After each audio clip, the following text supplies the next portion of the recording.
Bonjour à tous, bienvenue à Français avec Mayeline, ici dans Mayeline Academia. Aujourd'hui, nous allons parler des services de Poste Canada. Alors, la Poste. Aujourd'hui, nous allons apprendre les mots qu'on utilise quand on parle de la Poste et quand on parle des services de Poste Canada.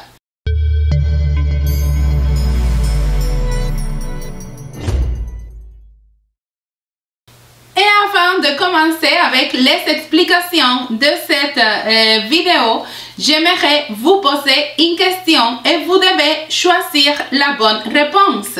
D'accord? Alors, dans quelle ville de Canada se trouve le siège social des services Poste Canada? C'est à Toronto, dans la ville de Québec ou à Ottawa.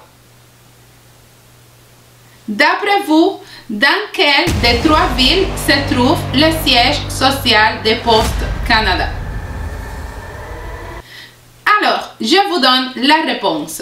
Le siège social de Poste Canada se trouve dans la ville d'Ottawa. Alors, Ottawa, c'est la capitale du Canada et c'est le département de services de Poste Canada qui se trouve à Ottawa. Le service de Poste Canada, c'est un service fédéral. Ça veut dire que c'est un service qui est offert à tous les Canadiens et dans toutes les provinces canadiennes, il y a le service fédéral de Poste Canada. Alors, le siège social de Poste Canada se trouve dans la ville d'Ottawa, qu'en même temps, c'est la capitale de Canada.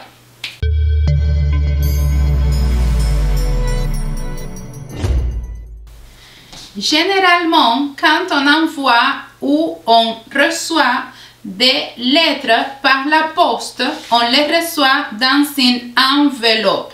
Alors, on appelle ça une enveloppe. Si c'est des lettres, on va les envoyer ou les recevoir dans des enveloppes ou une enveloppe au féminin. Et si c'est des documents, on va les recevoir dans des enveloppes un petit peu plus grandes comme celui-là. Alors, sur l'enveloppe, on va placer un timbre postal. Alors, ça, c'est un timbre postal qu'on va le placer dans la partie supérieure de l'enveloppe. Et ce timbre postal, il a une valeur. Alors, c'est la valeur du coût de l'envoi de la lettre. Par exemple, ça, ce sont des timbres d'ici de Canada. Et généralement, sur les timbres, il y a des images, des paysages de Canada. Alors, on appelle ça un timbre, et ça, c'est une enveloppe. Si on doit envoyer aussi un colis, il va s'envoyer dans une boîte. Alors, on appelle ça un colis. Et les colis, ils vont être expédiés dans des boîtes. Ce sont des boîtes ou des paquets un peu plus grands. Alors, on pourrait aussi créer un colis dans une grande enveloppe si on met beaucoup de choses à l'intérieur de l'enveloppe. Alors, on appelle ça un colis. La personne qui va vous livrer les lettres à la maison, c'est le facteur ou la factrice. Le facteur, c'est la personne qui va vous livrer les colis ou les lettres à la maison et qui va déposer les enveloppes dans la boîte aux lettres. Voilà. Et quelque chose d'intéressant et que moi j'aimerais bien vous partager, c'est que ici au Canada, chaque année, les enfants, ils peuvent écrire des lettres au Père Noël.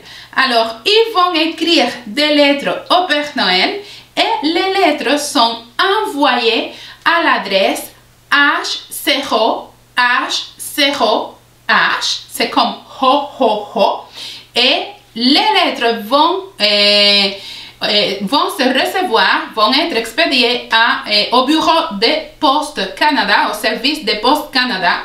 Les lettres sont répondues dans 25 langues différentes et même en braille. Alors, les lettres sont répondues à tous les enfants qui envoient des lettres au Père Noël. Ça, c'est vraiment, vraiment très joli. Moi, j'adore quand les enfants écrivent des lettres au Père Noël parce que c'est une activité d'écriture et en même temps, les enfants, ils peuvent s'exprimer en croyant que le Père Noël va leur répondre. Voilà. Bon, ça c'est la vidéo qui parle des services de Poste Canada. Les services de Poste Canada, c'est un service d'expédition des lettres, d'expédition des colis qui existe au Canada depuis des années, depuis l'année 1867, mais la société de Poste Canada a été créée le 16 octobre 1981. Ça, c'est juste des données intéressantes, historiques, pour vous apprendre un peu sur l'histoire de Poste Canada. Bon, et on est arrivé à la fin de cette vidéo. J'espère que vous avez bien aimé. Et si jamais vous avez des questions, n'oubliez pas de me les laisser ici dans les commentaires. Je vous invite aussi à vous abonner à la chaîne et à me laisser un j'aime si jamais cette vidéo a été utile dans tes apprentissages du français. On va se voir dans une prochaine vidéo. À bientôt!